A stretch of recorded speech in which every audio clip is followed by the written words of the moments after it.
pavisam nesen mēs redzējām, kā James Nagy, spēlētājs, kurš ir draftēts NBA, kurš ir spēlējis vasaras līgā, kurš ir spēlējis Eirolīgā. Viņš aizbrauc uz Kursko. Viņš aizbrauc no Turcijas Superlīgas. Un arī tagad parādījās pavisam nesen, ka Amārī Beilijs arī man šķiet, ka viņš ir draftēts. Viņš ir spēlējis iepriekš koledžā, viņš ir 10 spēles jau nospēlējis NBA. Bet viņš apsver iespēju atgriezties. Un, attiecīgi, ja tā komiteja viņam to atļaus izdarīt, tad viņš atgriezīsies nosacīt amatieru sportā. Cilvēkam vēlmi mācīties. Viņš grib mācīties. Skatībā, forši, ka fonā var basīt uzlaist. Tieši tā. Aizlieksim izglītības. Jā. Tad, man liekas, ka nav nemaz tāds vecuma ierobežojums. Tā var arī 30-gadīgs gan jau braukt. Nav, tu kaut kāds noteikti ir, bet, Es esmu prasījis cilvēkiem, kuri kā ir, viņi arī saka, ka laikam, ka nav. Es, protams, Viņi visi grib tā kā jaunu, to sportistu, tās skolas, viņas vienkārši negrib tur 35-gadīgu Teodosiču tur atvest, bet viņi grib jaunu, bet ierobežojumi, cik es saprotu, nemaz nav.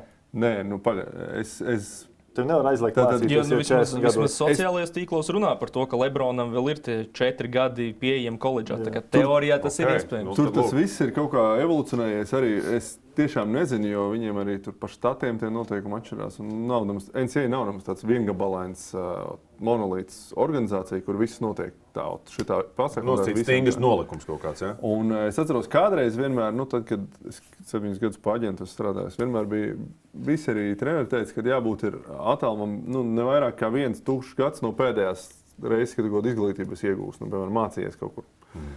Tad tagad kaut kā viņi atrada kaut kādas tur caurumus, un es dzirdēju, ka tas laiks vienkārši nobīdījies. Kaut kādi 3 vai 4 gadi ir kopš tu pēdējo reizi kaut kur esi mācījies. Vai tas būtu iegūst kaut augstāku izglītību ar vidējo, kaut kā es biju piesaistīts kaut kādam mācību procesam. Bet tur tās versijas dažādas. Tas tikai cik caur ASV mēdījiem es saskatījos. Viena no tām ir, kad viņi apzināti taisa, kāds ir latviešu valodas vārds, bezpriķeli. Tas nav latviešu valodas, bet lai piesaistītu kongresa uzmanību, lai tiešām no augšas tas viss tiek sakārtots, jo tur jau viss iet dažādi viedokļi, bet viss iet tā nekontrolētā Wild West stilā tur. Arī es domāju, tiem pašiem amerikāņu 18, 19 gadniekiem, tas nevar būt labi, ka tā 25-gadīga onkuļa lielā masveidībā brauks, kur viņi spēlēs, viņi nevar taču ar to konkurēt.